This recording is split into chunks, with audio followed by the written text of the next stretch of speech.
to ESPRIT UNIQUE. This is the behind the scenes of the making of ESPRIT UNIQUE.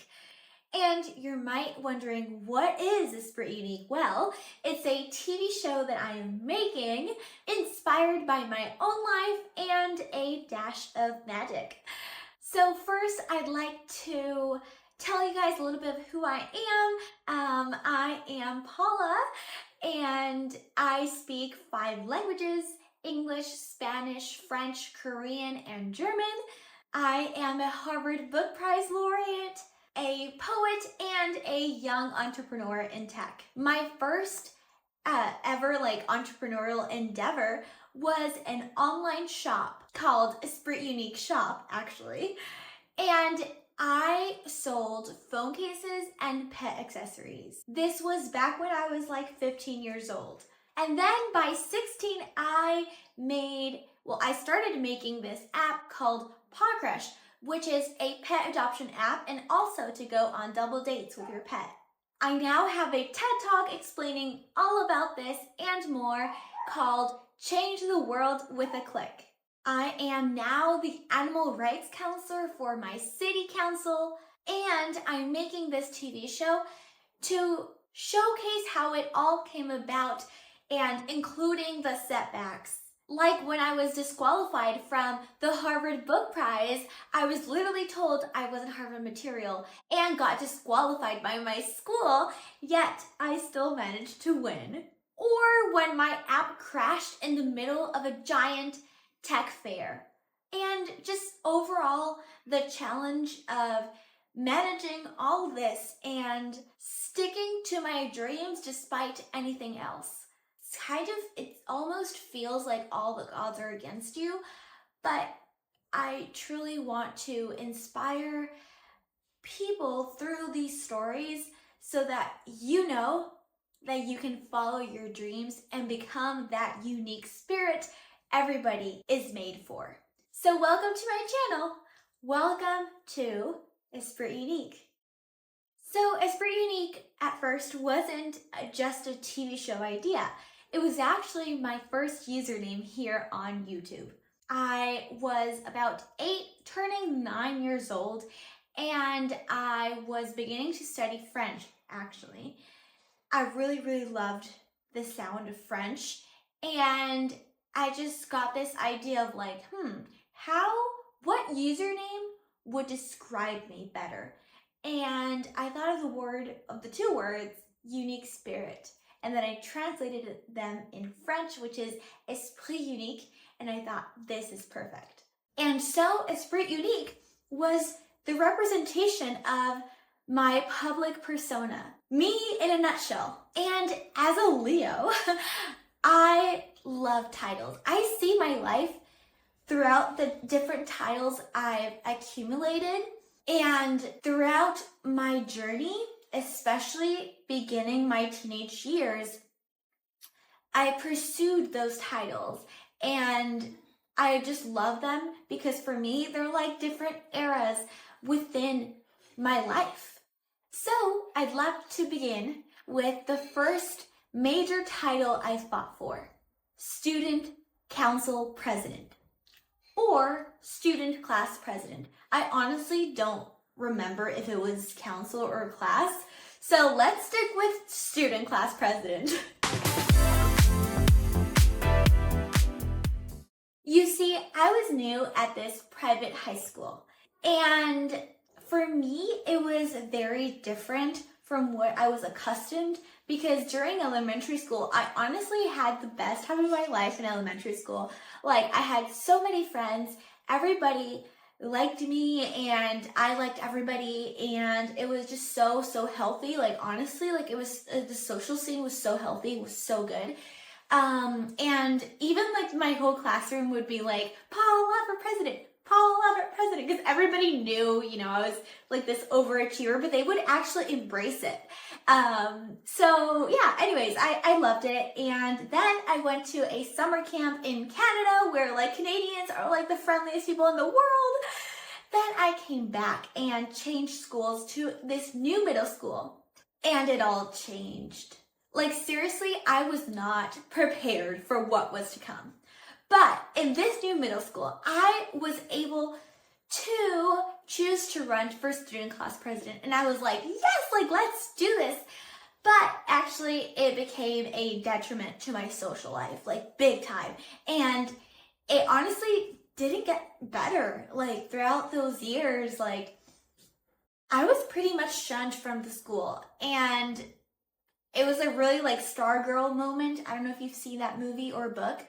We actually read that during those years in my school. And I was like, you guys are literally like the Arizona high school, literally. But anyways, so in that school, like shining wasn't a thing. Like you had to blend like everybody else. And if you stood out, then you're gonna be shunned. And that's what happened. But I got a lot of life lessons out of it, and I would love to share that with the youth, especially because I feel like sometimes in the beginning of our teenage years, we get like shut down, like that uniqueness gets shut down, and then we just like become like these like robots and like anybody else, you know, these like gray, for me it's like gray feeling.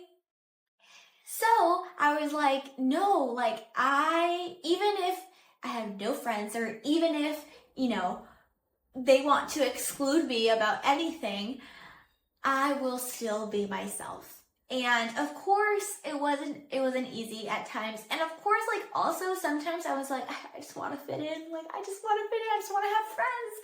But anyways, for me, it was so eye-opening. And I would love to share that story actually, because I first lost the competition and then I won the competition. It's a whole story, but it's actually in my channel. So if you want to watch that, you can go. But the next phase or era, I call them seasons, although I think like in the TV show, the first season will be compiled of like different mini seasons. When I talk about right now, like these seasons, I mean like these eras, like the Taylor Swift eras. This is like the present era, which is actually with like the navy blue because that was like my uniform.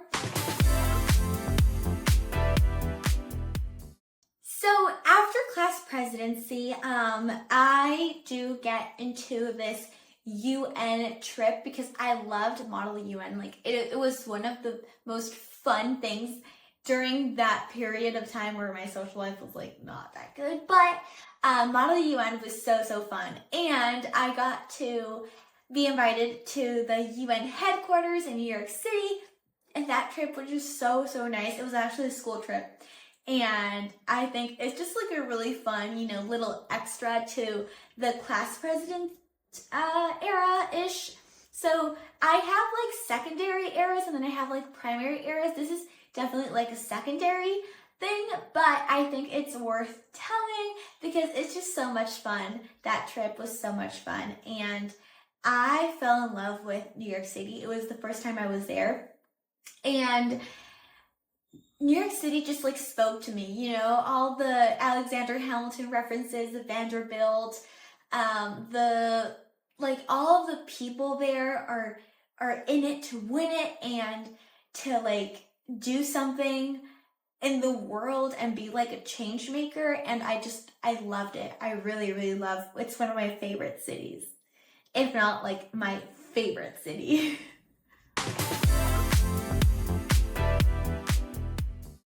And then right after, you know, I just kind of had this realization of, okay, I may not fit in ever with this crowd, but maybe it's just because I belong to another, you know?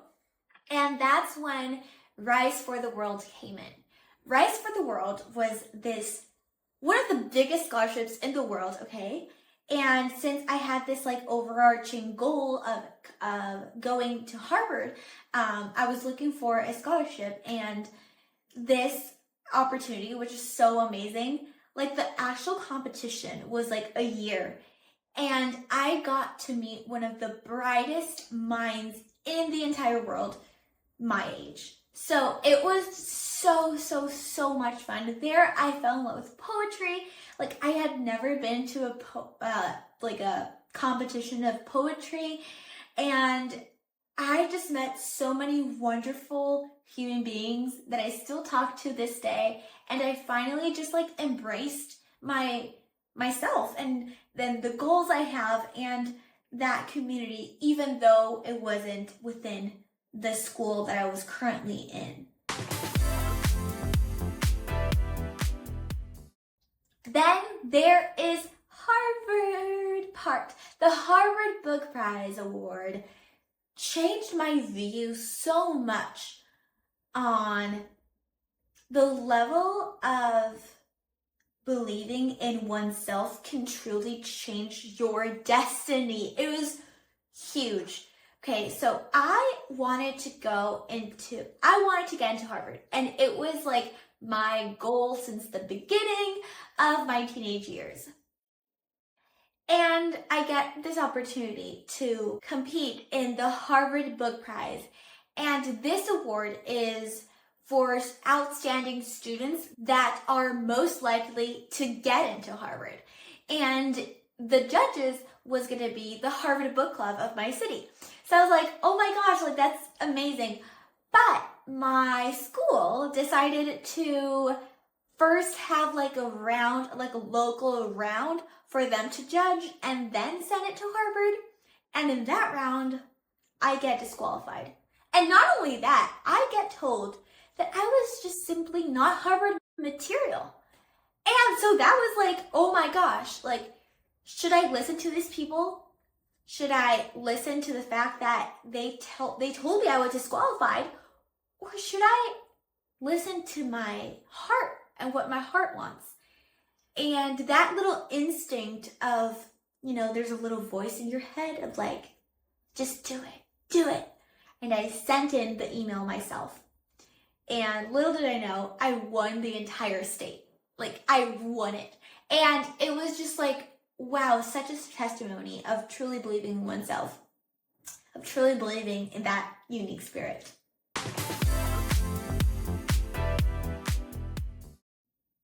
And then I have my vision board here, but I'm too shy, or not too shy, but it's really personal, this vision board. So I think I'm gonna skip sharing it with you guys, or not. Okay, I'm just gonna share it with you guys. Why not? Okay, this is my vision board. So you have here Harvard. I put like law school because I wanted to get into law, not to like be a lawyer, but like more into like international relations, like become a diplomat and stuff. Which now I know that I don't need a law degree for that, but anyways, I just put it here. And so one of this picture, actually, it's from the CEO of Canva, which I love her. She's the best. But she was speaking, and for me, like, this was like a TED Talk. Speaking at a TED Talk is huge for me because I would see like such amazing people on that stage, and it's a huge stage. I mean, it has like 46 million subscribers, like that channel alone. And for me, it was just like so big. I already had that vision board for a long time, actually when I was like about 16 years old. And I always wanted to speak at a TED Talk, but I didn't know that it was going to come so fast. Like when I was 16, I get this invitation by the same teacher who told me I wasn't Harvard material. So for me, that's just like an overall like circle, and I love it.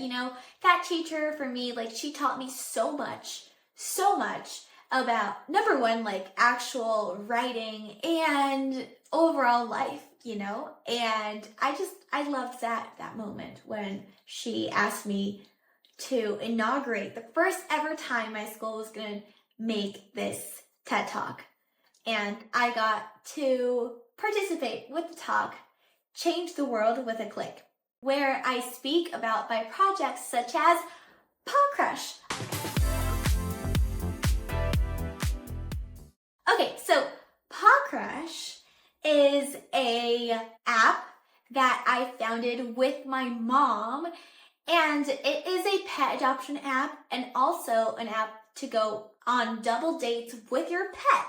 So it started like during the pandemic, and I got inspired with my little doggy named Tula, and my mom told me the idea, and I was like, yeah, sure, let me just Google how to make an app, right? I didn't even know that I was doing a whole company. Like, I did not know that. I thought it was just like a website, you know?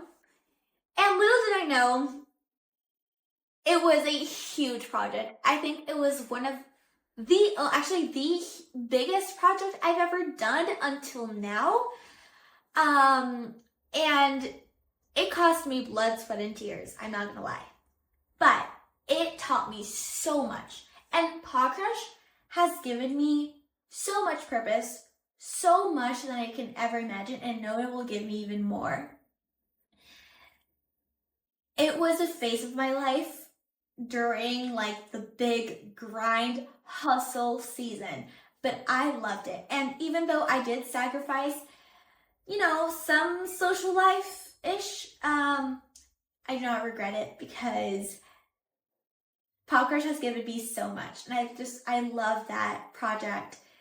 And I want to keep feeding it, but in a different way now. Because the next season or era is when there's a big, big plot twist. So first, the overarching goal was to get into Harvard, right? But plot twist, I don't even go out of my city for college. I stay in my city because I get a scholarship for Paw Crush. And actually, my whole objective changed within my senior year because I now didn't really care too much about my academic career more than Paw Crush. Paw Crush was my baby now. And I was like, Paw Crush is gonna make me the world's youngest billionaire. This is big. And if I go to college, if I go to Harvard, for example, I won't have the time to build Paw Crush, So I started changing my perspective, but I still, made all the academic things and also, did the college application. But then I decided to stay. I decided to stay with my mom and with Paw Crush.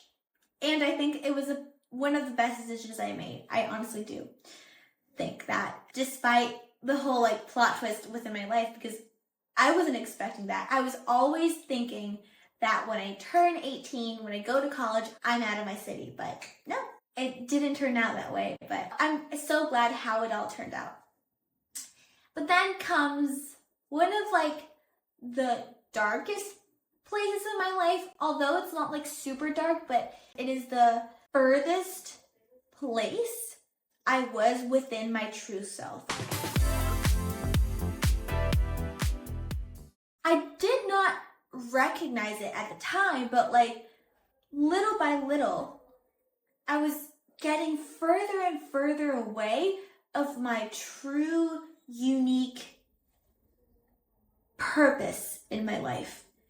I started caring about things like money and status and just other mundane things rather than the actual purpose. So this season in my life, I call it evergreen. And it is a point where I jump into adulthood. Now there's a huge plot twist. I'm a college dropout, and I also let go of Paw Crush. So who am I without these projects? Who am I? And I get just so focused on the little details, on account. I actually almost made a whole accountant career from the things I learned and a real estate manager and just like manage life. But then it just like consumes me so much. And then I feel all lost of like, what happened to me? What happened to the old Paula? Like what happened within this time? I didn't realize I was so away from my true self. And that was when I finally get to the conclusion of like, wait a second, let me go back. Before Pot Crush, before this like tech billionaire thing, before this like law school international relations thing, who am I? And I remembered the thing that I loved the most, the thing that I would play so much when I was young was to be a YouTuber. I love YouTube. I absolutely love YouTube.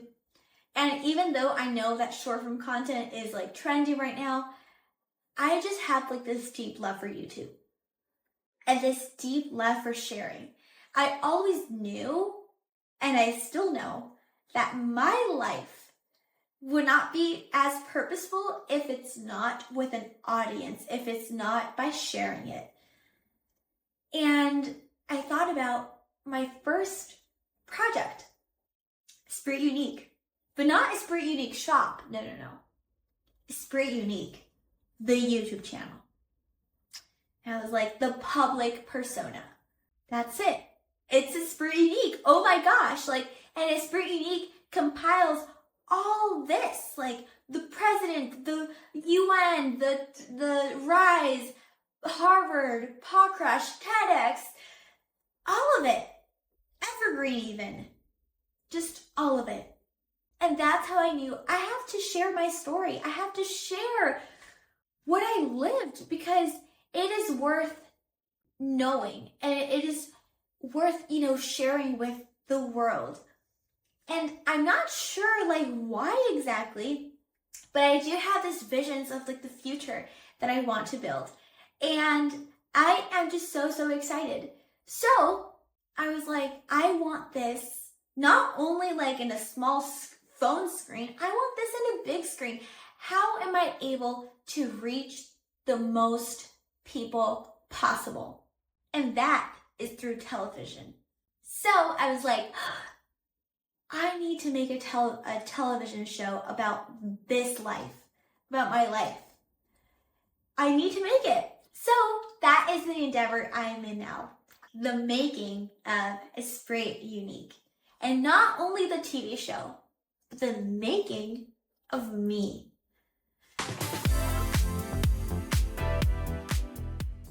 So, with all that said, how am I actually gonna do this? Because, it's all pretty and stuff, but like, I don't even live in Hollywood. I have no contacts. How am I gonna do this? Well, Pot Crush prepared me for these type of things, for these type of challenges, which are big projects. But I knew that within the walls of this same bedroom, I had built Pot Crush. An app, and this was before artificial intelligence, by the way, guys. Before, an app was built by like a bunch of engineers, millions of dollars, and I was able to do that without all that. So, I can do this. But first, I have to make a plan. So go see the next part for the plan. Thank you guys so much for watching. This video is just like, comes deep within my heart. I do hope to inspire you guys to chase your dreams boldly. Thank you guys for watching. Bye.